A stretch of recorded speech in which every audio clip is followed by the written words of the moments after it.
She's just carrying a fragile baby to help him breathe, until the vampire king walks in, freezes, and stares at the child like he's seen a ghost, because that baby isn't ordinary, he's royal, and he was never supposed to survive. The city learned to keep its necks covered long before it learned the names of its rulers. It dressed its fear in fashion, in scarves and high collars, in perfumes thick enough to disguise the metallic tang that sometimes drifted down from the northern heights.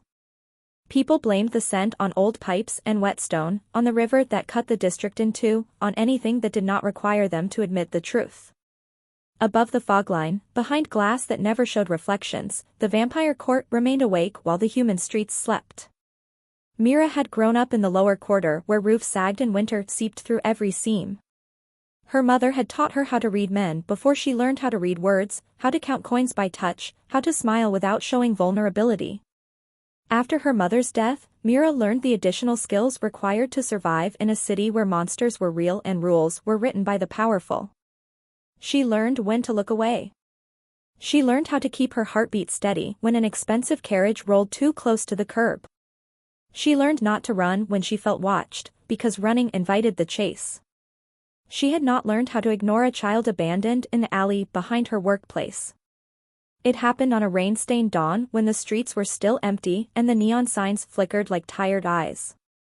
The café's back door stuck in the humidity. Mira was bracing her shoulder against it when she heard a soft, irregular sound, like someone struggling to inhale without making noise. She followed the sound under a metal stairwell and found a bundle tucked into a crate lined with rags. The bundle was wrapped too carefully for a thief's discard. The cloth was expensive, but damp, as if the person who placed it there had trembled. Inside lay a baby, pale in a way that made the morning seem darker. Its lips carried the faintest bluish cast, its lashes too long, its tiny hands too cold for a human infant. Myra's first thought was that she should leave. The court punished anyone who meddled with vampire matters, and an infant of that kind could only belong to something lethal. Then the baby's chest stuttered again, a broken rhythm, and its small fingers curled around the edge of the blanket as if it were trying to hold on to the world by fabric alone. Mira did not have the luxury of being cruel. She carried the bundle inside, past the dark kitchen where the ovens were still off, and into the storage room where the light was dim and the air smelled of coffee grounds. She warmed a towel over the kettle and wrapped it around the baby's feet. The child's skin did not blush with heat like a human's would. It stayed alabaster, almost translucent, veins faint beneath it like watercolor. When she touched the baby's cheek, the child's eyelids fluttered but did not open fully, as if waking was too much effort. There were stories in the city about vampire infants. They were rare, guarded, never allowed near humans. Vampires did not breed often, and when they did, the children were treasured like jewels and protected like secrets. A baby left in an alley was either bait or shame. Mira examined the bundle for a clue and found a small token sewn into the lining, a shard of black and silver shaped like a crescent, etched with a pattern that reminded her of a thorned crown. She did not recognize the symbol, but she recognized what it meant. Someone wanted the baby traceable, but not by her. Someone had left a thread for the right predator to follow. The child's disability announced itself in the smallest movements. Its breathing faltered, as if the muscles that should have kept it steady did not obey. Its left hand twitched at odd intervals, fingers splaying and curling as though they answered to an invisible tug. When Mira tried to shift the baby upright, the infant's neck did not hold, the head lolled, too heavy for its own body. The child did not cry the way human babies did. It made thin, strained sounds that seemed more like pain than hunger. Myra's fear sharpened into a decision. If the baby was bait, she could not leave it where it would be found quickly. If the baby was shame, it would be destroyed. Either way, doing nothing meant death. She took the child to the only person she trusted with dangerous things, Sister Aloan, an elderly nun who ran a tiny clinic behind the cathedral ruins. Aloan had once been a midwife, now she tended to coughs and bruises and the occasional knife wound that arrived without names attached. The clinic survived because it was too poor to be worth robbing and too sacred to be worth burning, at least in public. Aloan did not ask where the baby came from, because Aloan knew better than to demand answers that could kill them both. She only stared at the infant's pallor and the lack of warmth and let a long breath out through her nose. Her hands were steady as she checked the baby's pulse, a faint thread under icy skin. Aloan confirmed what Mira already knew without saying it aloud. The child was not human. The child was also not well. Aloan had no vampire medicine, no court-approved tonics, no blood bank guarded behind locks that required a noble signet to open. She had boiled herbs and bandages and human kindness. Yet even those helped in small ways. Warmth eased the spasms. Gentle pressure at the baby's back eased the labored breathing, as if the lungs needed encouragement. Aloan warned Mira with her eyes that this would be a long road. The infant would need consistent care, calm handling, and protection from anyone who would treat weakness as a crime. Mira brought the baby back to her life not because it was convenient, but because it was already there. She hid it in the cramped room she rented above the café, where the walls were thin and the floorboards squeaked. She learned to move like a thief in her own home, to quiet the baby's small strained noises with rhythmic touch, to time feedings with the building's natural sounds so no one would notice. She learned that the child calmed in the presence of steady heartbeats. She learned that her own fear made the infant's breathing worse. She forced herself to become a quiet harbor. The baby needed blood, but not much at first. Mira did not know how to provide it safely. Aloan, with the grim practicality of someone who had lived through famine, taught her how to take the smallest amount from herself without harm. It was not the same as what vampires drank, it lacked potency, and it made the baby's skin look slightly less translucent but never truly rosy. Yet it kept the infant's eyes opening longer each day, dark irises reflecting lamplight like polished stone. Mira told herself it was temporary. Someone would come. Someone with resources would notice the missing child. Someone with a conscience might even want the baby alive. She clung to that hope like a rope across a river. Days became weeks. No one came. The city's rumor mill began turning again, whispering about a royal purge in the northern heights. Humans spoke of it in coded language, about unusual movements of carriages at night, about servants dismissed without severance, about a wing of the court sealed behind iron shutters. Vampires did not confirm rumors, but the air itself changed. The patrols grew sharper. The midnight curfews tightened. A tension built, as if the entire city held its breath. Mira felt that tension every time she carried the baby, because carrying the infant was the only way it seemed comfortable. The child's limbs did not coordinate well. When left lying flat too long, its breathing worsened and spasms tightened its tiny body. In Myra's arms, supported against her shoulder, it relaxed. The rhythm of her steps and the warmth of her skin did something medicine could not. It was as if the baby borrowed stability from her bones. She began bringing the baby down to the café during the quietest hours, when the early morning shift had not yet begun and the night crowd had long gone. The cafe owner, a tired man named Jay who pretended not to notice things that could endanger him, accepted Myra's odd schedule without questions. He had lost a son years ago and carried grief like a second apron. His silence was a kind of blessing. Mira kept the baby wrapped and close, moving between the kitchen and the back room with practiced care. The baby's breathing sometimes rattled softly, and Mira would pause, press her palm between its small shoulder blades, and wait until the lungs found their rhythm again. She learned the difference between discomfort and danger. She learned to spot the slight change in skin tone that came before a collapse. She learned that the infant's body fought itself, muscles contracting when they should have released, nerves firing without coordination. She learned patience in the most relentless way. She also learned love, though she refused to name it. Love was a word that made things permanent, and permanence was terrifying. She told herself she was only keeping the child alive until the world decided what to do with it.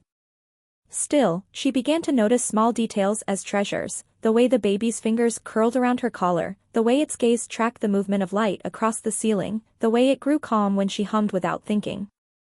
One evening, the city's tension snapped into an event the humans could not ignore. A convoy of black cars glided down the main avenue, windows tinted, engines nearly silent. People moved away from the curb as if pushed by an unseen tide. The café's front door chimed with a soft bell, and a hush spread through the room like spilled ink. Mira was in the back, rocking the baby near the storage shelves, when she felt the change in the air. It was not only fear. It was something older, heavier, like standing too close to a cliff edge and realizing the ground could give way at any moment. The baby, sensitive to everything, stiffened in her arms. Its breathing turned tight. Mira adjusted her hold, pressing the infant closer, and forced her own heartbeat into calm. She stepped out into the cafe area to check what had happened, keeping the child's face tucked against her shoulder. She saw them immediately, 3 guards dressed in modern coats that did not hide the fact that they moved like trained predators, and behind them a man who made the light seem reluctant to touch him. The Vampire King had a public name, but it was not used in human mouths unless spoken by someone who did not fear consequences. He was called Alaric by those who served him, though even that name felt like a blade. He did not wear a crown. He wore control like armor. His hair was dark and neat, his face carved into something beautiful enough to be unkind, eyes a pale color that did not belong to any human spectrum. He looked like a portrait that had stepped out of its frame. Alaric did not come to places like this. He did not need coffee from human hands. The fact that he stood in the cafe meant something had gone wrong or something had been found. Myra's instincts screamed at her to retreat. She kept walking anyway because stopping too suddenly would draw attention. She lowered her gaze as she moved toward the counter, pretending to be a staff member doing her job. Her hands did not shake, because she refused to let them. The baby shifted, and the edge of its blanket slipped, exposing part of its forearm. Alaric's attention, which had seemed distant, snapped with predatory precision. His head turned slightly, and his eyes fixed on Myra's burden as if pulled by an invisible thread. The cafe's noises dulled. Even the espresso machine seemed to quiet, as if it recognized an authority beyond human currency. Mira felt the weight of that gaze like cold water poured down her spine. She adjusted the blanket quickly, hiding the baby's arm, but the damage was done. Alaric's eyes had already taken in the infant's pallor, the fragile way it clung to Myra's shoulder, the unnatural stillness that spoke of weakness. A disabled baby vampire was not merely unusual. In court terms, it was a scandal. A flaw. A crack in the myth of their superiority. Alaric took a step forward. His guards did not flinch, but the human customers stiffened like prey. Myra's pulse hammered in her throat. She forced her breathing slow, because the baby mirrored her. Panic would hurt the child. Alaric's gaze dropped again, sharper now, as if searching for a mark. Mira kept the infant's arm covered, but the baby's blanket shifted with another small spasm, revealing the skin near the wrist for a heartbeat. There, etched into the flesh like a birthright, was a symbol, a thorned crescent, identical to the token Mira had found. For the first time since Mira had seen him, the Vampire King's expression changed. It was not softness. It was not mercy. It was recognition so immediate it bordered on shock, quickly buried beneath control. His eyes narrowed, and something like calculation moved behind them. Mira realized, in a single terrible flash, that the baby was not just vampire. The baby belonged to the throne. The cafe suddenly felt too small, the air too thin. Myra's mind raced through possibilities. If Alaric claimed the child, the baby might live with resources and protection, but it might also be killed quietly to erase embarrassment. If the court had already tried to dispose of this infant once, there was no guarantee they would not try again. If Mira ran, she would not outrun the king's reach. If she stayed, she might walk into a cage. She stood very still and let herself become uninteresting, the way poor people learn to do when rich people looked at them. She kept her face neutral, her posture respectful, her hands busy with a cloth as if she were only cleaning the counter. She hid the trembling of her inner world behind routine. Alaric did not speak, but his presence moved the room like gravity. He studied Mira, not with hunger, but with a colder interest. He watched how she held the baby, how her hand supported the infant's head, how her thumb rubbed slow circles at the child's shoulder to ease its breathing. He watched the baby's response, the way its stiff little body softened against her, the way its strained lungs found a rhythm. A creature born to fear and dominance looked, for a moment, at a human waitress and saw something he did not understand. Not obedience. Not worship. Something steadier. Alaric turned slightly, and one of his guards followed his gaze. The guard's eyes flicked toward Mira's shoulder, then away, as if receiving a silent order. Mira sensed decisions forming around her, quick and precise, the way predators decided where to bite. The Vampire King remained only a few minutes. He did not order anything. He did not sit.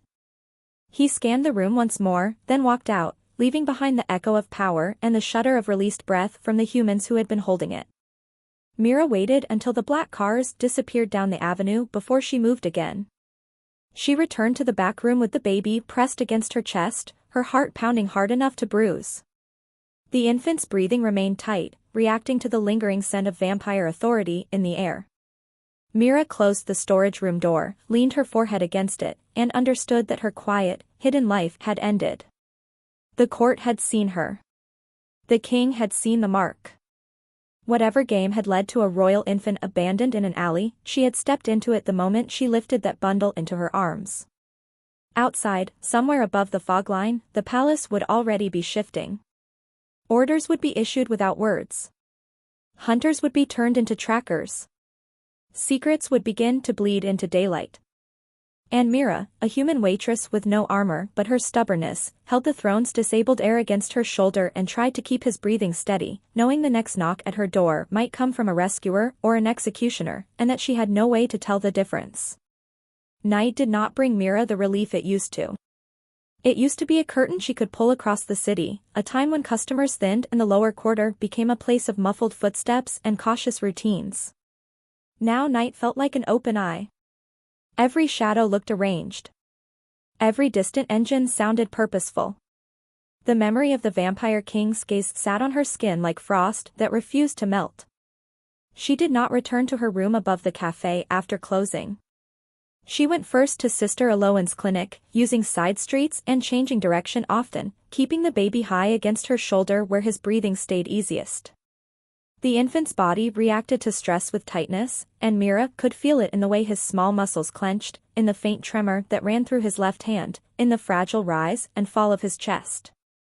She forced herself into a slow rhythm, step after step, counting her breaths, pressing the heel of her palm between his shoulder blades the way Aloan had taught her.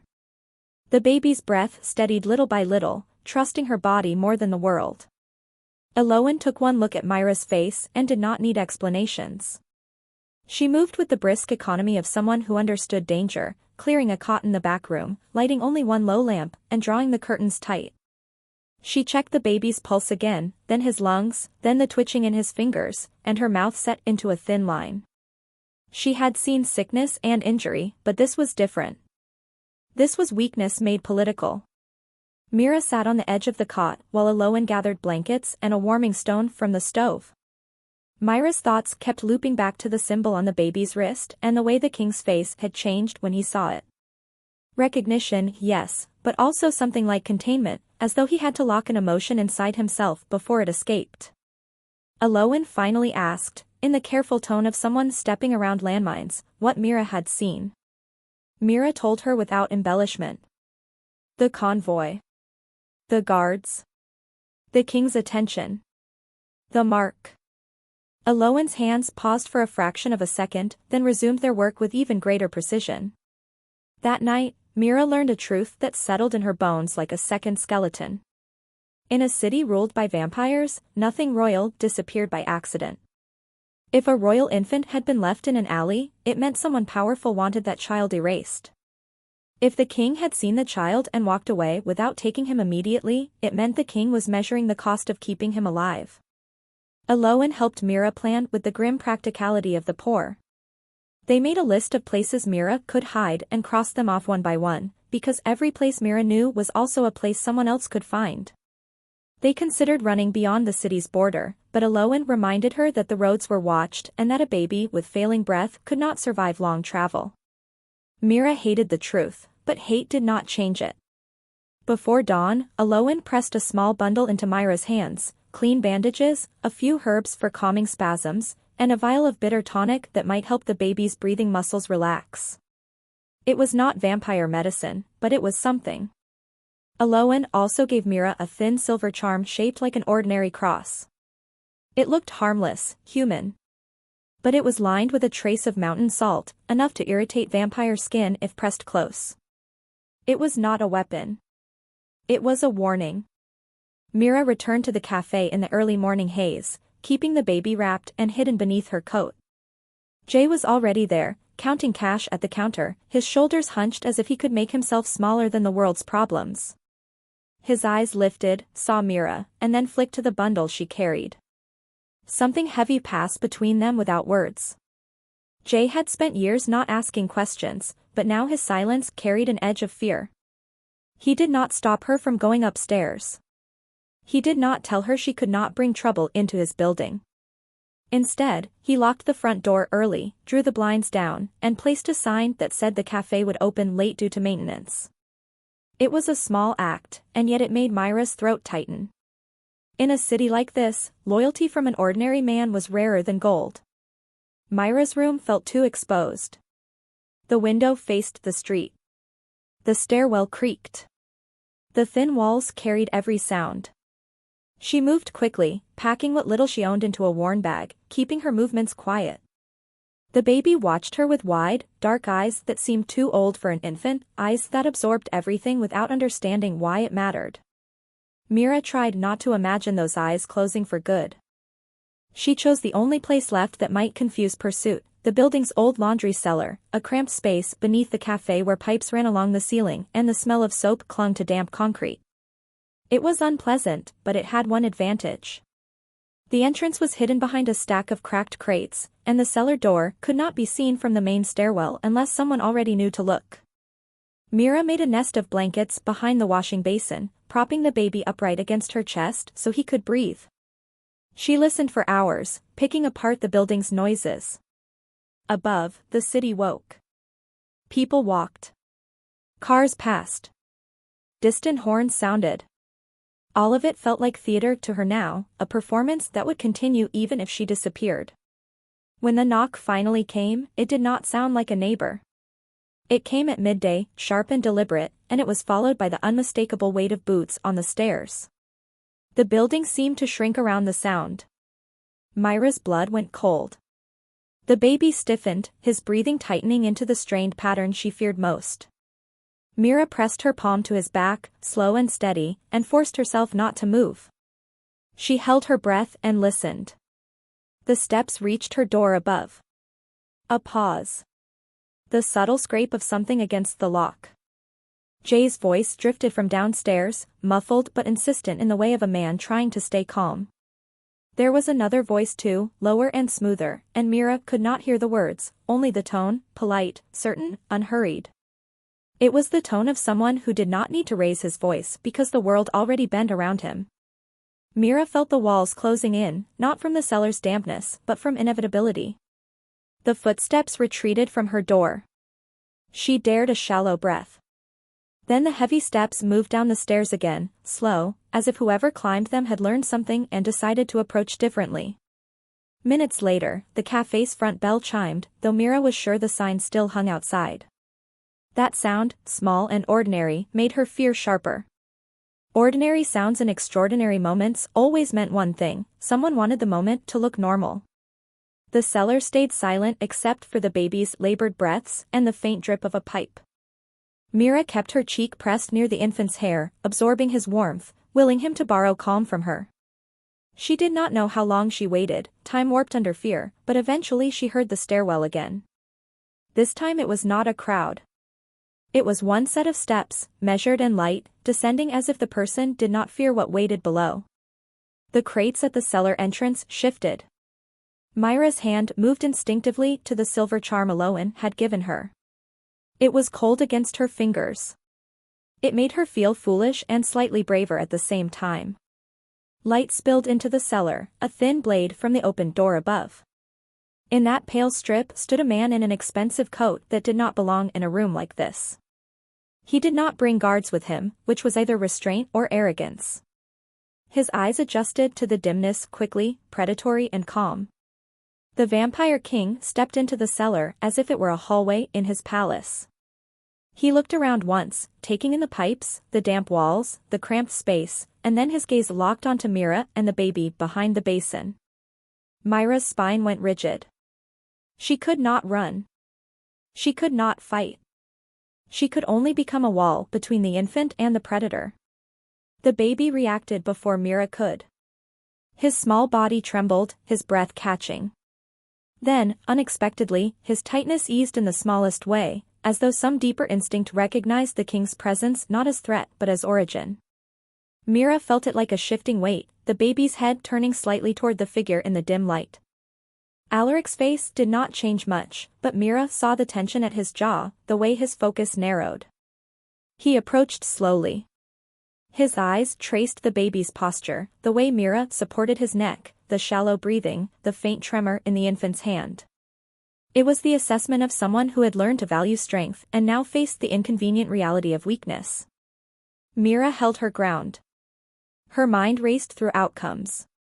In one, the king took the child and left her behind, alive or dead depending on how inconvenient her existence became. In another, he took them both, not out of kindness but out of necessity, because witnesses were liabilities. In the worst outcome, the child's frailty became a reason to end him, right there in the damp cellar, quietly, efficiently, as though removing a stain. Alaric stopped at a distance that kept him just beyond Myra's reach. He did not extend his hands. He did not lunge.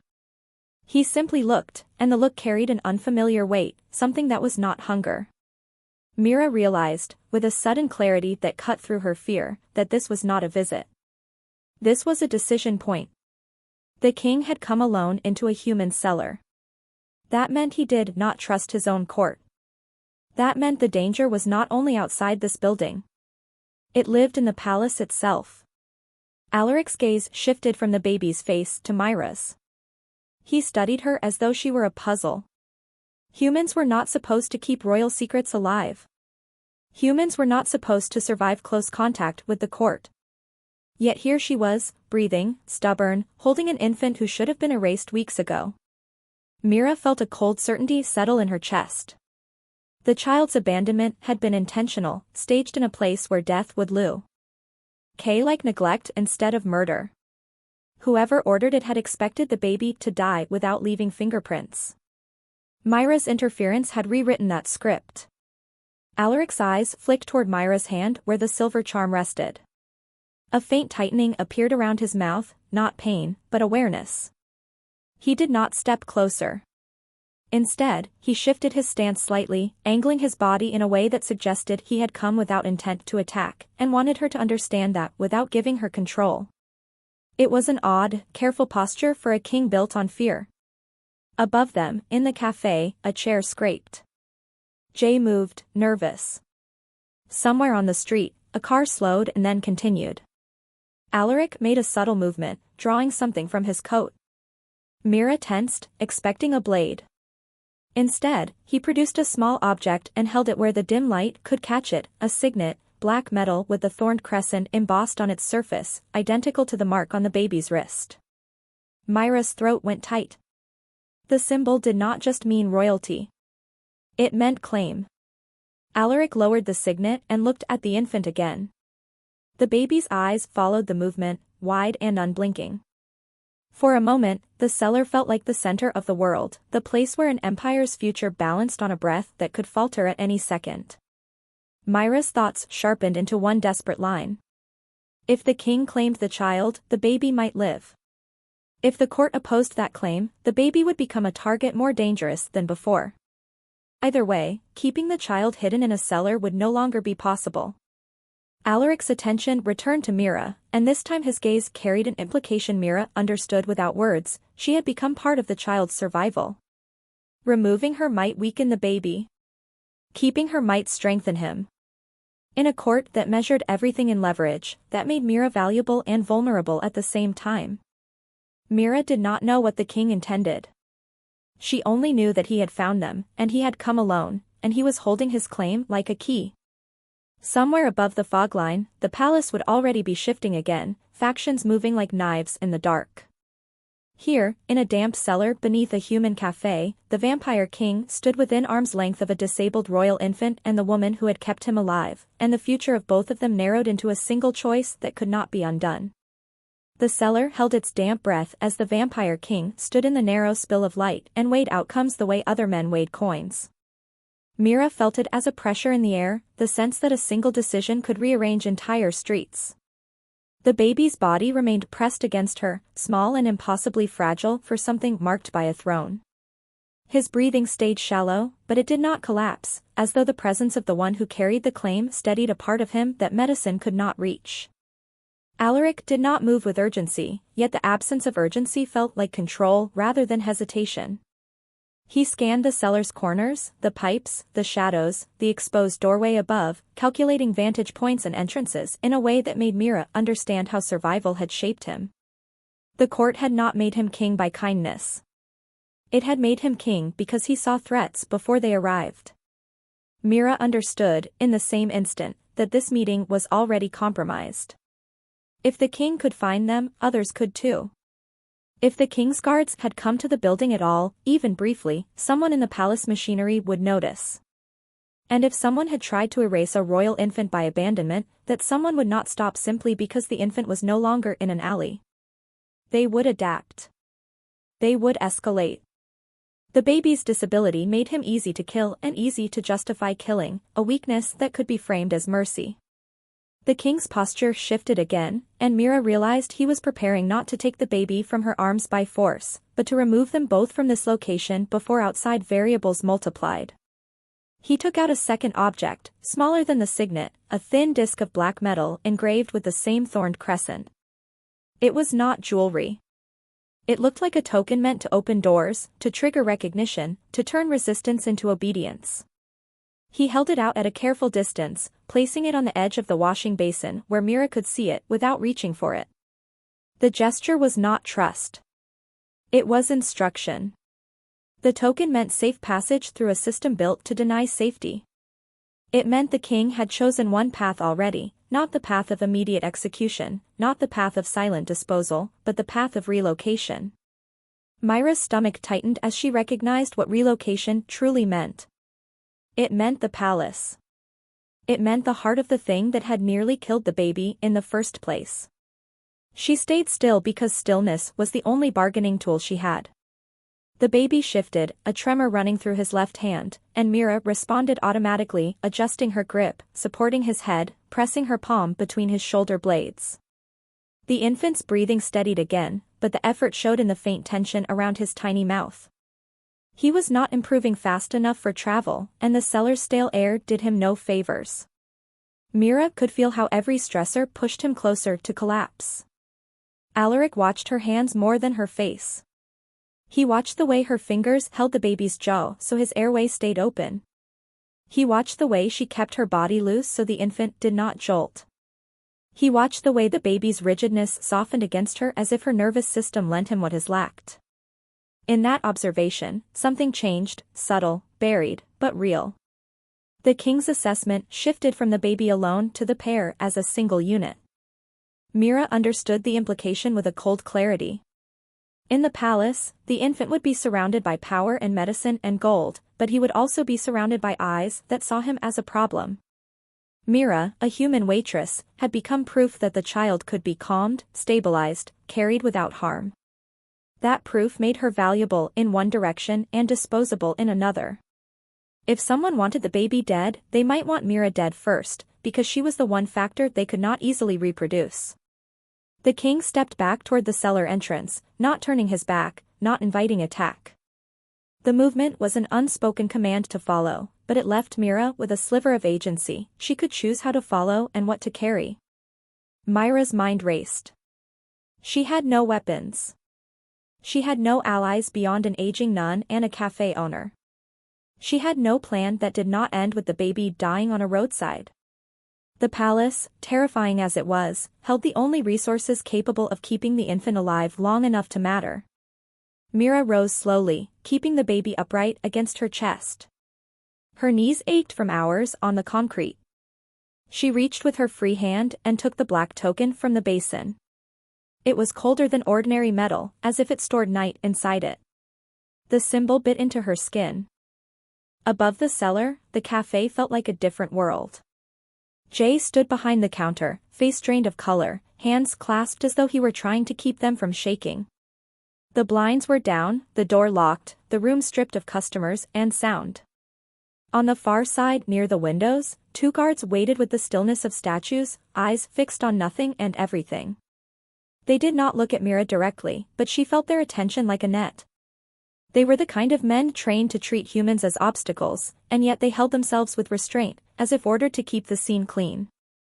Mira did not say goodbye to Jay, because goodbyes made moments real and because any extra sound felt dangerous. Yet Jay's gaze met hers for a heartbeat, and in that brief exchange Mira saw fear, guilt, and a reluctant kind of pride. He had offered her shelter without understanding what it meant. Now he watched the consequence arrive. The route out was not through the front door. The king led them through the kitchen and into the back alley where the morning rain had left the pavement slick. A single black car waited there, engine humming with a soft purr that seemed too quiet for its size. The alley was empty, but Mira sensed watchers anyway, the way animals sensed a storm. The guards moved with precision, creating a corridor without looking like they were protecting anyone. Their restraint was a performance meant for invisible eyes. Mira climbed into the car with the baby still pressed against her, carefully positioning him so his breathing remained supported. The interior smelled of leather and cold air, not of humans. The door shut with a sound that felt final. A guard slid in opposite her, while Alaric took the seat beside the driver, angled slightly so his pale gaze could still observe Mira and the infant without turning fully. As the car pulled away, Mira watched the alley recede through the tinted window. The café's back door became a dark rectangle, then vanished. She felt as if she had crossed an invisible boundary. This was no longer her world of worn stairs and cheap coffee and small kindness. This was the world that decided what counted as kindness. The drive north changed the city around them. The lower quarters' cracked sidewalks gave way to cleaner stone. The neon signs thinned. Buildings became taller, their windows more uniform, their doors guarded. The air shifted too, less exhaust and more cold iron. Myra's ears popped slightly as the road began to climb. Fog gathered around the car like a living thing, then fell away as they rose above it, revealing a skyline sharper and brighter than the one humans lived under. The northern heights did not just sit above the city, they existed almost apart from it. The palace complex emerged like a mountain carved into geometry, black stone walls, tall gates, narrow windows that reflected nothing, spires that pierced the sky with quiet confidence. It did not look medieval. It looked timeless, as if it had been built and rebuilt to absorb centuries without changing its expression. The gates opened without hesitation as the car approached, the token Mira held suddenly feeling heavy with meaning. She realized the symbol did not merely open doors. It silenced questions. Inside the walls, the air felt different. It was colder, cleaner, infused with something that made Myra's skin prickle. Vampires moved through courtyards and hallways with elegant economy, their footsteps soft, their faces composed. Some wore modern suits, others wore garments that hinted at older eras, yet all carried themselves with the same underlying stillness, as if their bodies were always listening. Mira held the baby tighter, instinctively shielding him from the sightlines that seemed to multiply. The infant's breathing grew strained again, reacting to the new environment, the unfamiliar sense, the oppressive quiet. Mira rubbed slow circles at his back, anchoring him. She tried to keep her face blank, but her heart thudded too loudly in her chest, and she feared the vampires around her could hear it. The car stopped at a side entrance rather than the grand front. The choice was deliberate. It kept the arrival hidden from the main court, or at least from those who loved spectacle. The guards moved quickly, opening doors, creating a shielded path. Mira stepped out and felt the cold stone under her shoes, the air sharper than outside, the sky above clearer and more distant. Alaric led them through a corridor that smelled faintly of antiseptic and old wood. The palace had a medical wing, Mira realized, not as an afterthought but as an integrated organ, a place where immortality was maintained with science and tradition. The walls here were paler, the lighting softer. The quiet was still present, but it was a different quiet, one that belonged to controlled healing rather than predatory waiting. They entered a room prepared too quickly to be improvised. A cot stood ready with blankets that looked untouched. Warm lamps glowed near the bed. Instruments lay arranged on a tray. A figure waited near the far wall, a vampire with silver hair tied back, eyes sharp with intelligence rather than hunger, hands held in the careful posture of someone who worked with fragile things. The figure's gaze fixed immediately on the baby, and Mira felt a surge of defensive anger even as relief sparked. Someone here knew what to do. Mira did not surrender the infant easily. She kept him in her arms while the silver-haired vampire assessed him with their eyes, noting the shallow breaths, the tremor, the weak neck control. The vampire's expression tightened with professional concern and something like distaste that Mira could not fully interpret. Disgust at weakness, or disgust at the fact that this weakness existed at all. Alaric remained near the door, an immovable presence. His stillness shaped the room. The silver-haired vampire did not look at Mira with kindness, but neither did they try to take the baby by force. They waited for an instruction, and the instruction did not come in words. It came in the king's gaze, a subtle tilt of authority that made the medical vampire shift closer. Mira finally lowered the baby onto the cot, but she did not step away. She positioned him upright with blankets supporting his back and neck, keeping his airway aligned the way Aloan had taught her. The infant's eyes fluttered, then opened wider, dark and shining. He watched the room without comprehension, sensing tension the way he sensed storms. His breathing remained uneven, but it did not break. The medical vampire began preparing a mixture, the scent of iron and something herbal drifting through the room. Myra's stomach turned slightly. The mixture would likely be vampire blood diluted with stabilizers, something stronger than what Mira had been able to provide. The thought brought both hope and guilt. Hope that it would help. Guilt that she had kept him alive on scraps. As the mixture was administered in careful increments, Mira watched the baby's skin shift almost imperceptibly, the pallor becoming less stark. His breathing eased by a fraction. The tremor in his hand lessened. It was not a miracle. It was simply proper care, care that should have been his from the beginning. That truth sat like poison in Myra's mind. If the palace had always been able to help him, then his abandonment had never been about inability. It had been about choice. The room's door opened once more, and another vampire entered, carrying a folder of documents, movements efficient. This one's gaze slid over Mira with barely concealed disdain. Humans did not belong here. The vampire's eyes then snapped to the baby's wrist where the royal mark was visible now that the blanket had shifted. The vampire stiffened, a flicker of alarm cutting through their contempt. Mira saw it and understood the palace's undercurrent. Everyone here would have opinions about this child, and not all of them would align with survival. The newcomer handed the folder to Alaric. The king scanned it without emotion, but Mira saw the way his attention sharpened at certain lines, the way his jaw set. The folder likely contained reports, names, incident timelines, gaps that told a story of betrayal.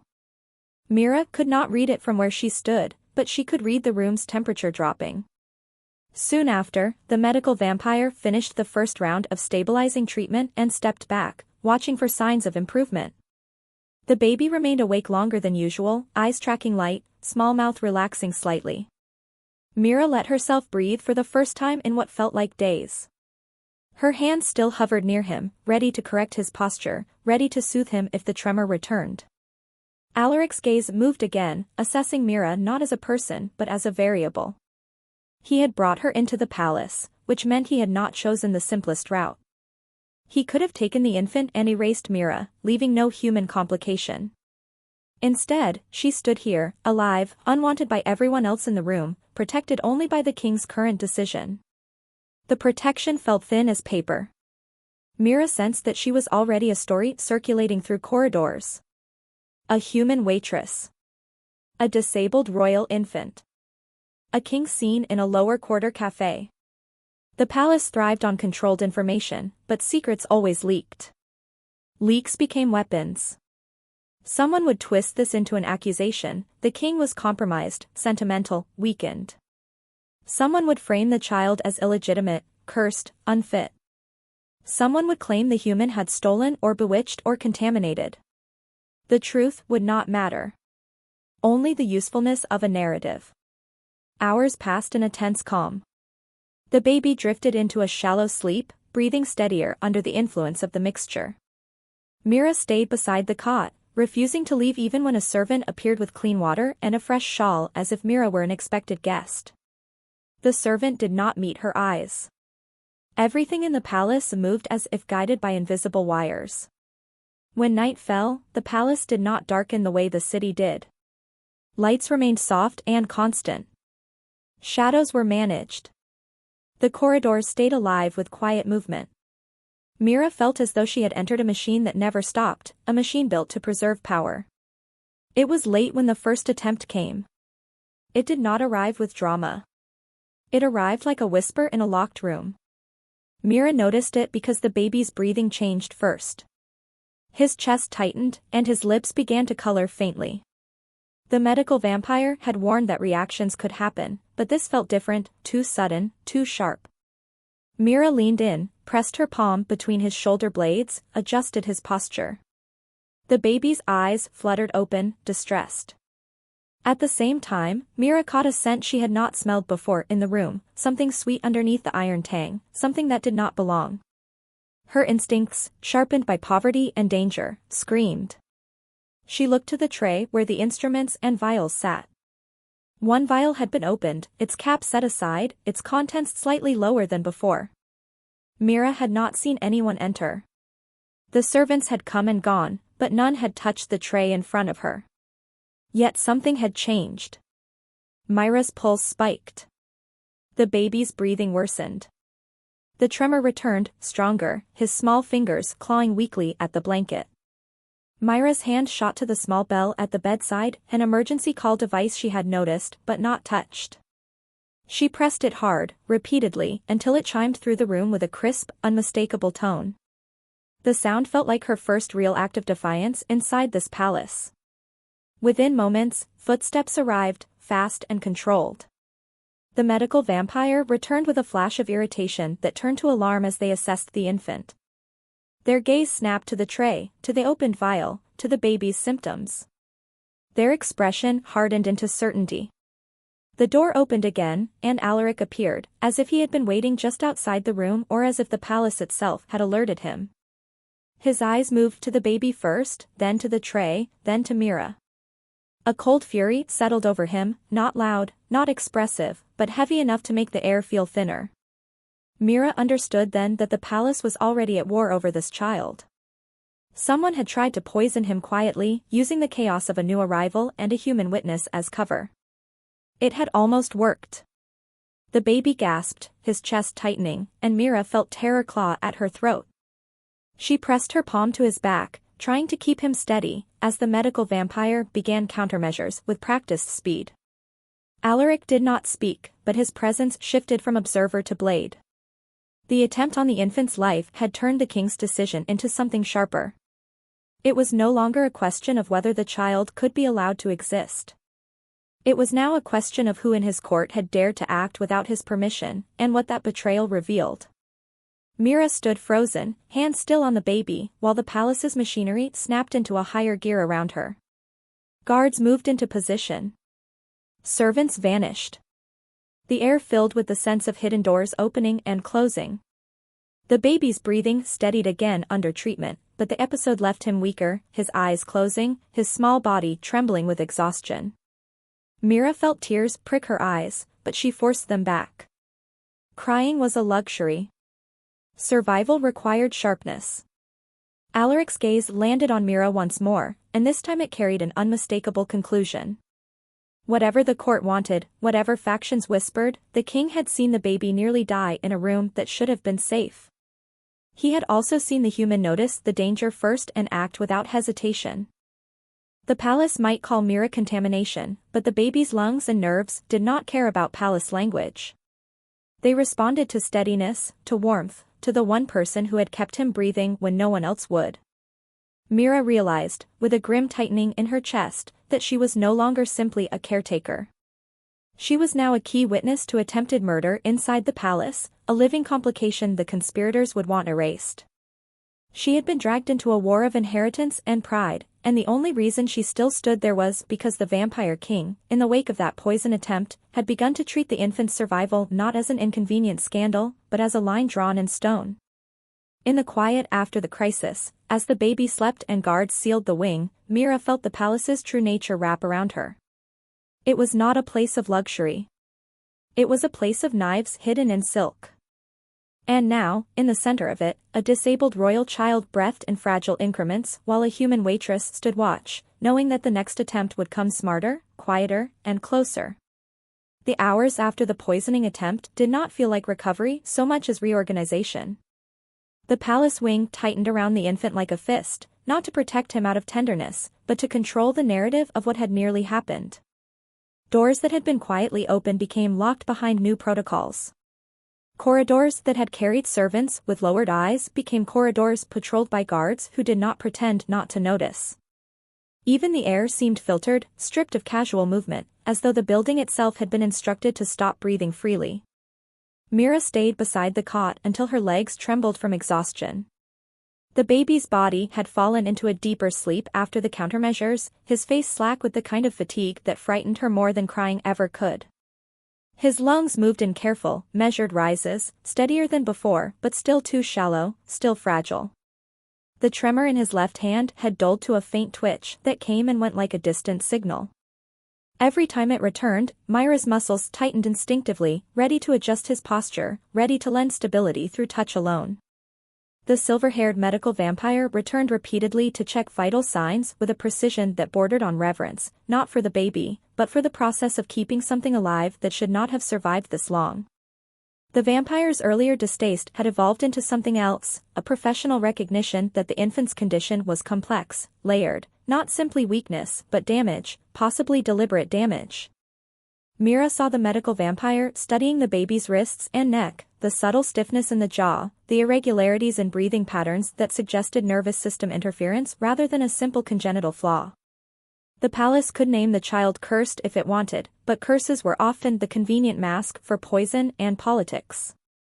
Alaric's presence became less visible and more absolute.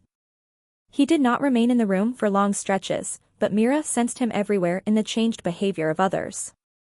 Servants moved with a more rigid caution, as if unsure which gestures were now safe. Guards rotated in patterns that suggested they were responding to a map Mira could not see. The wing staff spoke in smaller clusters, heads inclined, eyes flicking to doorways as though the walls had learned to listen. Mira was asked, gently at first and then with an edge of expectation, to leave the baby's room for examination and questioning.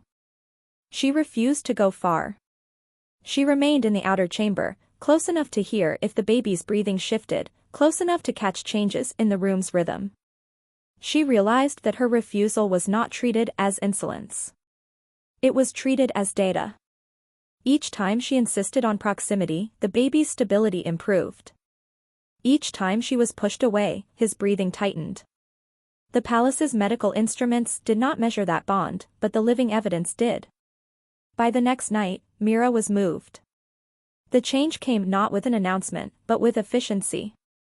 A pair of guards arrived, not the same ones who had stood in the café, but older, colder, their faces shaped by long service. A servant followed carrying folded garments and a sealed envelope. Mira was guided through corridors that branched away from the medical wing into a quieter section of the palace, where carpets muted footsteps and wall sconces cast steady light without flicker. She walked with the baby held high against her shoulder, because the infant still breathed best that way, his body supported by her collarbone and the gentle pressure of her arm. The suite they brought her to was not luxurious in a way meant to seduce. It was luxurious in a way meant to contain. Thick curtains. A sitting area with a single entrance visible from the bed. A washroom with a door that could be locked from both sides. A secondary door that likely led to a guarded corridor, a route of removal and control. The bed was large, but Mira understood immediately it was not for comfort alone. It was for keeping the baby positioned properly, for creating a stable environment where his body could rest without collapsing. The envelope contained documentation Mira could not fully read, written in formal language that implied her status had shifted from intruder to assigned asset. The paper did not ask for her consent. It established it, as if the act of writing it made it true. Alongside it was the black token again, and an additional seal pressed into wax that bore the thorned crescent. The message was clear even without words. Mira now moved under royal claim. The claim protected her from casual cruelty, but it also marked her. Any vampire who opposed the infant's existence would now see Mira as part of the same problem. The palace tried to isolate her with comfort and routine. Food appeared without her requesting it. Hot water was always ready. Servants arrived with clean linens and left without looking at her face.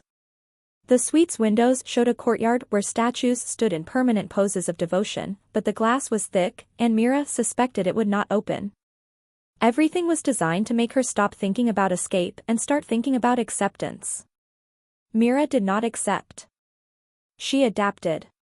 She began to watch patterns. Which guards changed at which hours? Which servants carried keys? Which corridor lights dimmed slightly when patrols passed? She memorized the soft sounds of the palace's internal machinery, the subtle clicks of locks, the muffled footsteps that meant a staff member, the heavier ones that meant a guard, the almost silent ones that meant a vampire who did not want to be heard. She learned that the palace did not simply contain. It monitored.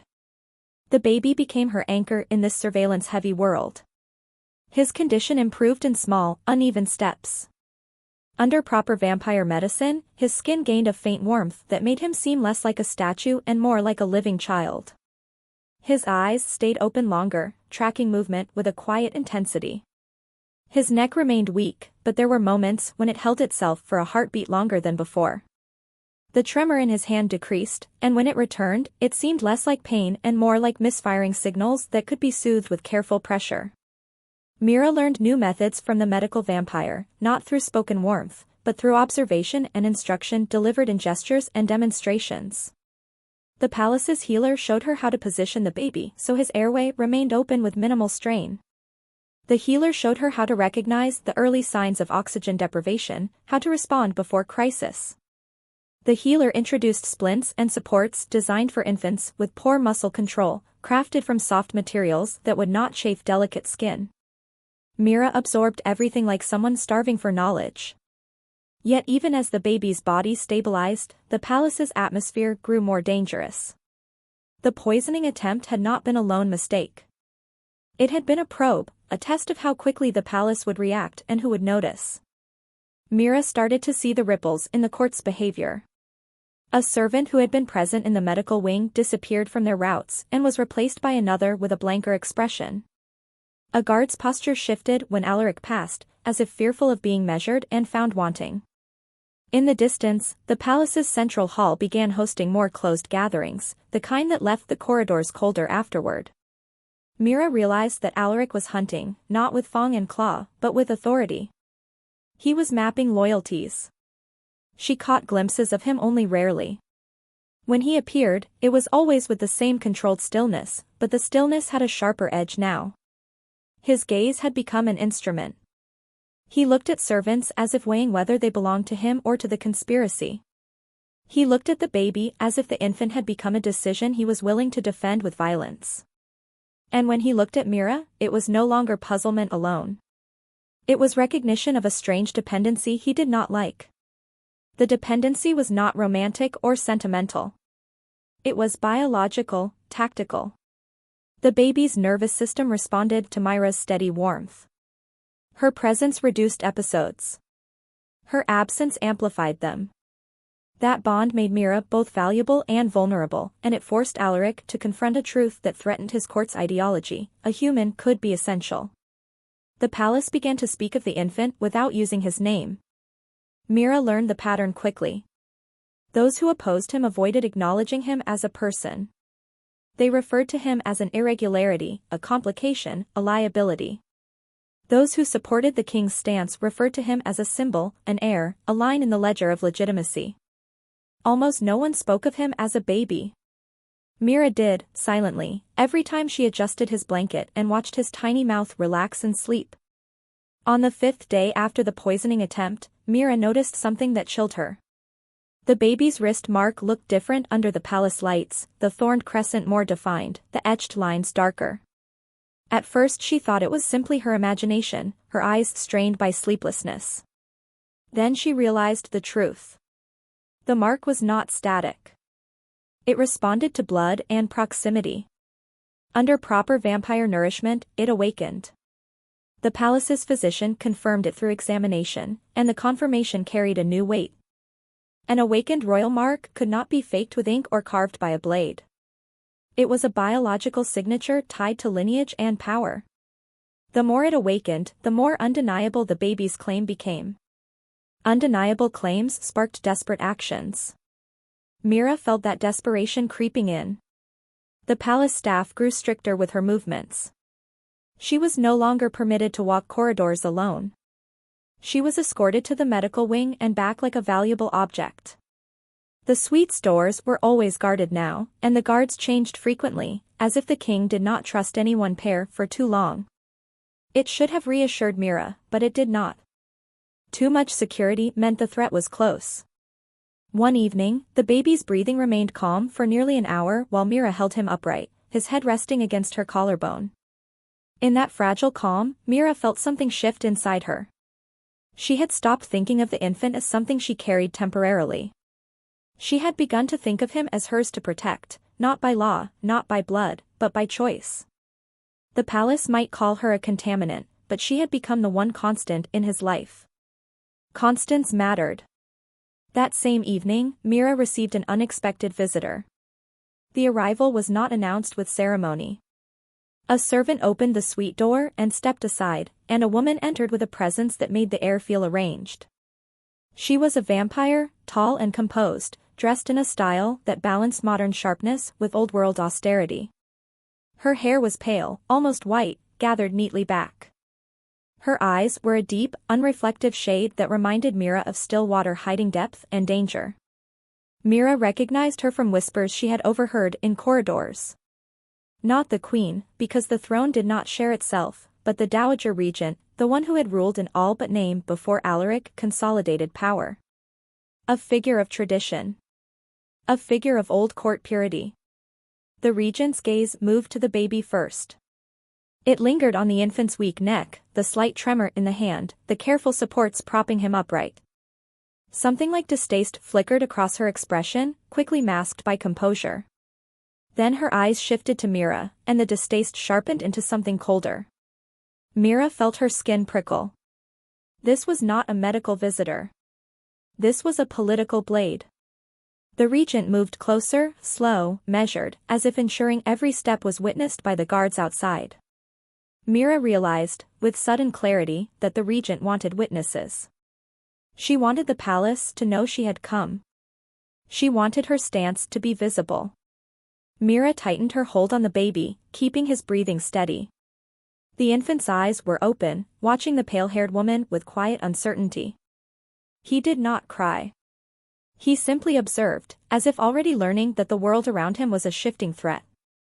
The regent examined the baby's wrist mark, the awakened thorned crescent. The sight did not soften her. It seemed to harden her resolve. Mira sensed a conclusion forming behind that calm face, a conclusion rooted in centuries of tradition where power survived by pruning weakness. If the infant threatened the throne's image, tradition would treat removal as maintenance. The regent's attention returned to Mira. The look was not of curiosity. It was an evaluation of how easily a human could be eliminated without ripple. Mira understood the danger in that look better than she understood any spoken threat. After the regent left, the suite felt colder. Mira felt as though an invisible line had been drawn through the palace. Old power had acknowledged the child's existence and had not accepted it. Later that night, Mira noticed that the guards outside her door had changed again. These were not the older, colder guards from earlier. These were younger, their eyes flicking more often, their posture too rigid. Mira did not trust rigidity. Rigidity meant fear, and fear made men obey the wrong person. She began sleeping in fragments, never fully letting her mind sink. She kept the baby close, his small body nestled against her in a position that supported his breathing. When he slept, she watched his chest rise and fall, counting breaths as if numbers could protect him. Days passed in tight tension, and then Alaric made his move. Mira learned of it not through words but through the palace's sudden shift into order. Servants hurried with purpose. Corridors were cleared. The central hall's doors were opened and then sealed again. The air filled with the scent of polished stone and old perfume, as if the palace itself prepared for an audience. A servant arrived with fresh clothing for Mira, simple and dark, designed to look acceptable without appearing influential. The servant's hands trembled slightly as they laid the garments out. Trembling servants meant rumor had already spread. Mira's stomach clenched with dread. A public moment was coming. Public moments were where conspiracies either died or sharpened into open rebellion. When guards arrived to escort Mira, they did not take her to the medical wing. They took her toward the central hall, where the palace's heart beat with court politics. Mira carried the baby high against her shoulder, wrapped in a blanket that bore no ornament except the faint outline of the awakened mark beneath. The infant's breathing remained steady, but Mira could feel the tension in his small body, as if he sensed the weight of attention waiting ahead. As they approached the hall, Mira heard a low hum of gathered presence beyond the doors, the quiet murmur of vampires assembled in controlled anticipation. The palace's lights seemed brighter here, cleaner, designed to reveal everything. Mira paused just before the threshold, her palms damp, the baby warm against her chest, and understood that whatever Alaric was about to do would change their lives permanently. If he presented the child to the court, he would be declaring war on tradition. If he hid the child, he would be admitting fear. And if he placed Mira beside the infant in any visible way, he would be challenging the palace's deepest prejudice. The doors began to open, spilling light and attention into the corridor. Mira stepped forward with the disabled royal heir in her arms, and the court's collective gaze fell on her like a blade, while somewhere in the crowd old power prepared to strike again, and somewhere else Alaric prepared to rewrite the rules of his kingdom in front of witnesses who would either kneel or bleed. The central hall did not resemble the palace corridors where Mira had learned to read the subtleties of danger. It was larger, older, built to impress and intimidate in the same breath.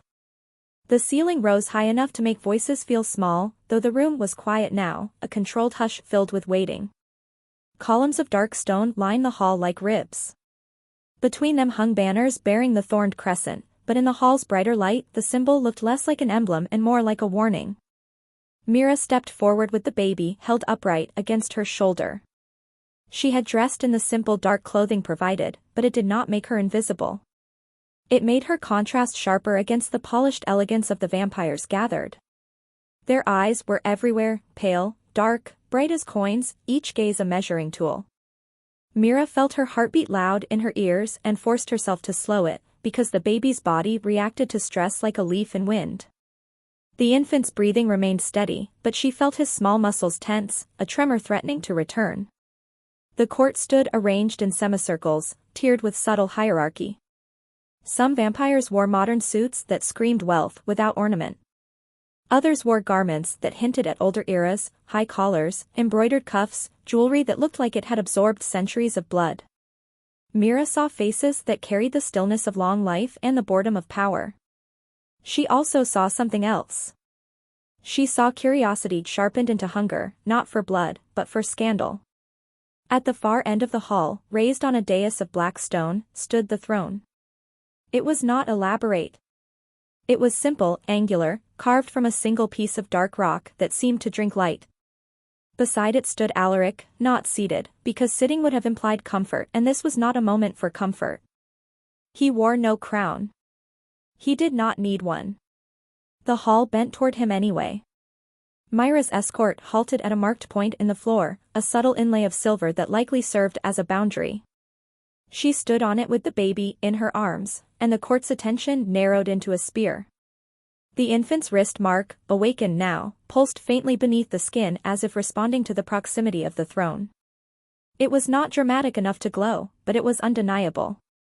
The thorned crescent looked darker, more alive, as though written by blood itself. Mira sensed the court shifting. Some vampires leaned in the smallest amount. Others stiffened as if offended by what they saw. A few exchanged glances that carried calculation. The Dowager Regent, pale-haired and cold-eyed, stood among the highest tier, her posture immaculate. She did not look surprised.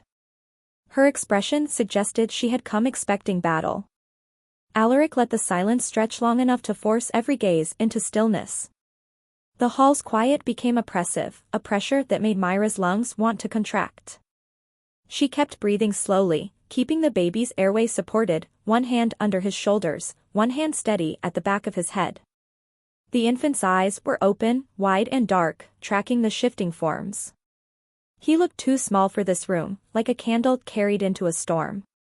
The king's gaze swept the court. The movement was measured, almost lazy, yet it pinned each vampire like a specimen. Mira saw how even the older nobles held themselves carefully under that gaze. Power in this hall was not shared. It was granted. Alaric's attention returned to the baby.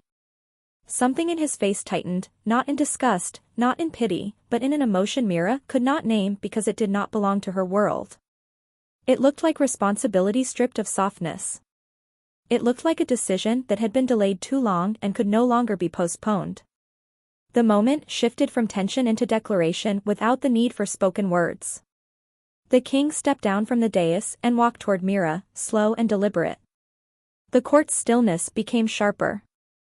A few nobles leaned back as if anticipating violence. The regent's eyes narrowed a fraction.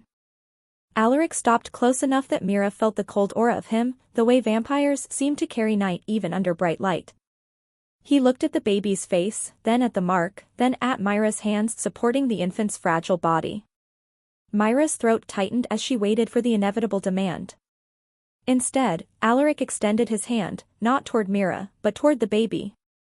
The gesture was careful, controlled, as though he understood that sudden movement could trigger spasm or breath collapse. Mira hesitated for only a heartbeat, then angled the infant slightly, allowing the king's fingers to touch the baby's forearm near the mark. The baby reacted with a faint tightening, then a surprising softness, as if something deep recognized him. His breathing faltered once, then steadied. The tremor in his left hand did not spike the way it often did. It eased. Mira felt her own breath catch. She had never seen the baby settle so quickly in response to anyone else's touch. A ripple ran through the court. Mira sensed it in the minute shifts of posture, the sharpened focus. Many had believed the baby a fabricated symbol, a manipulated claim. The infant's response to the king's presence was not proof on paper. It was proof in flesh. Alaric's fingers moved slightly, as if tracing the outline of the thorned crescent without pressing. His expression remained composed, but Mira saw the hardening around his eyes. This was not a distant political object to him. This was a living piece of his line, perhaps his blood, perhaps his brother's, perhaps a hidden branch of royalty that threatened other branches. The details did not matter as much as the fact that the infant belonged. Alaric straightened and turned his gaze to the assembled vampires. The hall held itself rigid. Even Mira, human and out of place, could feel how the air changed when the king prepared to assert dominance. The first open challenge did not come as an attack. It came as movement. The Dowager Regent stepped forward from her tier, graceful as a blade being drawn. She stopped at the boundary line, maintaining protocol, but the message was clear. She was not going to stay silent while the king rewrote tradition. Her eyes moved over Mira with cold contempt, then returned to the infant. The contempt sharpened there, as if the baby's weakness insulted her sense of order. The regent's posture suggested she considered herself the guardian of the throne's purity. To her, the infant was a crack in the myth and Mira was the stain that made the crack visible. Mira felt the room's faction lines become tangible. On one side, those who stood with the king's authority, loyal because it kept them safe or because they believed he was the future. On the other, those who stood with tradition, loyal because tradition was their weapon and their shield. Between them, the baby breathed softly, unaware that his existence was a declaration of war. Alaric did not allow the regent to seize the hall's center. He turned slightly, positioning himself closer to Mira and the infant, and by doing so he made a statement without words. He placed the child under his physical shadow. In a court that understood dominance through posture and proximity, it was the equivalent of drawing a line in blood. The court's murmur began, restrained but spreading like fire beneath ash. Mira caught fragments in expressions: outrage, fear, excitement. Some vampires looked at the baby as a threat to their own influence. Others looked at him as a liability that could weaken the kingdom's image. A few looked at him with something that almost resembled shame, perhaps remembering the purge rumors and understanding what they had allowed to happen. Alaric's guards moved subtly, not raising weapons, not making a scene, but adjusting positions to block certain pathways, creating a quiet cage around the central space. Mira noticed one guard shift closer to the regent's side, not threatening her, but watching her followers. Myra's pulse hammered. She felt the baby's body tense again as the room's energy sharpened. His breathing tightened slightly. She rubbed slow circles at his back, anchoring him. She understood that a public moment could kill him. Stress alone could trigger an episode. If the court's tension escalated into chaos, the infant's fragile body would not survive. Alaric's gaze flicked down to the baby as if he sensed the same danger. For a moment, Mira saw a flash of something in him, an awareness that power without control could destroy what he had chosen to protect. Then the king's expression settled back into cold command. The regent's faction moved in a way that looked like respectful gathering but felt like encirclement. A noble with a sharp jaw and jeweled ring stepped slightly forward, eyes fixed on the infant's mark with a calculating intensity. Another noble, older and heavy-lidded, watched Mira as though deciding whether she would be easier to eliminate now or later. Myra's skin crawled. She felt like prey standing in a room of predators who had been taught to pretend they were civilized. Alaric made a choice that changed everything. He stepped closer to Mira until he was within reach, and then he placed his hand not on the baby's mark, but on Myra's forearm, just above where she supported the infant's back. The contact was brief and controlled, yet it sent a shock through the room. He was acknowledging her as part of the child's stability, part of the infant's survival. He was marking her as protected by his claim. Myra's breath caught, not from desire, but from the sudden understanding of what the gesture meant. The king was tying his authority to her body in full view of witnesses. If anyone harmed her now, they would be challenging him directly. The court's reaction was immediate. Outrage flared in some faces. In others, fear. In a few, reluctant acceptance. The regent's eyes turned colder still, and Mira saw the faintest shift in her mouth, the hint of a decision hardening into inevitability. At that moment, Mira understood that the palace had moved past whispers. The war was now public. Anyone who wanted the infant dead would no longer be able to hide behind secrecy alone. They would have to confront the king's declared protection or find a way to make the king's protection irrelevant.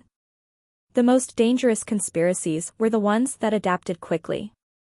The hall's tension reached a peak, and then the king's authority snapped it into order. A subtle signal, a shift of his gaze, and the guards tightened their positions. The court's murmurs dulled. The regent did not retreat, but her followers paused, measuring the immediate risk. Tradition could not survive if it bled too openly in front of the throne. Alaric turned back to the dais with Mira and the infant still within his shadow. He did not sit. He did not relax. He stood beside the throne and held the hall with his presence. The message was unavoidable: the baby would live, and the human who kept him stable would remain at his side. That public declaration did not end danger. It reshaped it. Mira felt it as she was escorted back through corridors afterward, the baby resting against her, breathing steady but tired. She saw it in the way servants watched her with new caution. She saw it in the way some guards' eyes followed her too long. She felt it in the palace air, now charged with open hostility beneath the polished surface. Back in the suite, the baby slept deeper than he had in days, exhaustion pulling him under. Mira lay on the bed beside him, her hand resting lightly against his back to keep his posture aligned. She stared at the ceiling and realized her old life had become unreachable. Even if she escaped, even if she ran beyond the city, the mark on the baby's wrist would call hunters like a beacon. Her fate was bound to his now, whether she wanted it or not. In the following days, the king's reforms began to move through the palace like a slow earthquake. Protocols changed. The medical wing expanded its authority. Guards were reassigned. Servants with questionable loyalties vanished. Rumors spread of interrogations behind sealed doors. Mira did not witness these events directly, but she felt their impact in the palace's tightened vigilance. The regent's faction did not collapse. It became more careful. Mira sensed its presence in small disruptions: a servant delivering the wrong tonic, a corridor route suddenly blocked, a guard whose eyes lingered on the baby a moment too long. The conspirators had learned that overt poisoning would be watched now. They would seek subtler methods. They would aim for separation. Separation was their most logical weapon. If they could separate Mira from the baby, the infant's episodes would worsen. If the infant worsened publicly, tradition could claim he was unfit. If he died during an episode after Mira's removal, it could be framed as tragedy rather than murder. Mira began to understand that her survival was no longer optional. It was structural. The baby's life depended on her presence, and the palace's enemies knew it. One night, weeks after the public declaration, the attempt finally came in its new form. It began with a summons delivered to Mira's suite, a notice that the king required her presence in a different wing for formal documentation. The paper bore the thorned crescent seal. It looked official. It arrived with 2 guards who claimed to be escorting her. Mira's instinct flared. She had learned the palace's rhythms. Documentation did not require urgency at night. The baby was asleep, breathing steadily. Mira's hands shook slightly as she read the notice. If she refused, she could be accused of defiance. If she followed, she could be taken into a corridor where no one would hear her breathe. She looked at the guards' faces. Something was wrong. Their posture was too stiff, their eyes too fixed. They were not Alaric's older guards. They were new, or borrowed. Mira's mind moved fast. She picked up the black token the king had given her and held it where the guards could see. It was a silent question: whose authority were they truly under? One guard's expression flickered for a fraction of a second, and that flicker told Mira everything. Real loyalists would not have reacted to the token. These men feared it. Mira did not go. She moved instead with sudden, quiet speed, lifting the baby and supporting his head as she had done 100 times. The infant stirred, breathing tightening slightly from the movement, and Mira soothed him with steady touch. She stepped back into the suite and closed the door, sliding the bolt. She pressed the palace's internal emergency bell, the same kind she had used in the medical wing, until it chimed sharply through the corridor. The guards outside reacted with a sudden shift, their voices rising in an urgent tone Mira could not understand through the door, but she understood the intent. They wanted her to open. They wanted her isolated. Mira's bell brought a different kind of footsteps, faster, heavier, organized. Within moments, the corridor filled with the sound of real authority arriving. The door shook as someone tried to force it, then stopped as stronger hands took control from outside. The voices changed. The stiff guards were confronted, contained, removed. Mira heard the scrape of weapons being drawn and then lowered again, the controlled violence of a palace swallowing its own traitors without spectacle. When the door finally opened, it was not the false escort. It was Alaric. He stood in the doorway with a look that was not surprise, not anger at Mira's defiance, but something darker and colder, a rage that had sharpened into certainty. His gaze moved from Mira's face to the baby and then to the corridor beyond, where the traitorous guards were being restrained. The attempt had failed, but it had revealed the truth. The conspiracy had reached into the king's own security apparatus. It was not a minor faction. It was deep. Mira felt her knees threaten to buckle with relief and fear. She kept the baby close, supporting his breathing, listening to the infant's small lungs as if they were the only honest thing in the palace. Alaric stepped into the suite, and the door closed behind him. The room felt smaller with him inside, not because of his size but because of his gravity. He looked at Mira for a long moment, and Mira understood that he had changed in a way the court would never admit. He had once ruled through fear because fear was efficient. Now he was learning the cost of fear when the weak were involved. He was learning that tradition did not simply preserve power. It consumed anything that threatened its image, even a child with his blood. The baby shifted in Myra's arms, a faint tremor returning, and Alaric's gaze dropped to him again. Mira watched the king's expression tighten, saw the conflict between the cold ruler and the fact of a fragile life that would not survive coldness. In that moment, without speeches, without tenderness, the transformation completed itself. The king's life changed forever not because he suddenly became gentle, but because he made a decision to protect weakness as a form of strength, to defend a child not for optics but because the child existed, because the child had been wronged, because the throne's legitimacy meant nothing if it required cruelty to maintain. The palace war did not end overnight. But from that night onward, the direction of the kingdom shifted. Purges happened, quiet and surgical. Old power cracked. The regent's influence waned as loyalists consolidated around a new principle: the throne would not be protected by eliminating the vulnerable, but by confronting the rot that demanded vulnerability be destroyed. Mira did not become a noble. She did not become a symbol by choice. She became something rarer in that palace, a constant. The baby grew slowly, unevenly, with setbacks and improvements, but he grew. His breathing strengthened over months. His tremors softened. His neck began to hold itself for longer moments. The palace's best healers worked, not because tradition approved, but because the king ordered it and because the child's existence forced the kingdom to expand its definition of worth. In the end, the vampire king's life changed forever in the simplest way. He stopped seeing mercy as weakness. He stopped treating survival as a privilege earned only by strength. He built a kingdom that could hold a disabled heir without collapsing into shame, and in doing so he became a different kind of ruler, still dangerous, still absolute, but no longer empty. And Mira, the human waitress who had once carried a bundle from an alley, remained beside the child as he learned to breathe more freely, knowing that her choice had sparked an empire's reckoning, and that the smallest life, held carefully enough, could force even a king to become human in the ways that mattered most.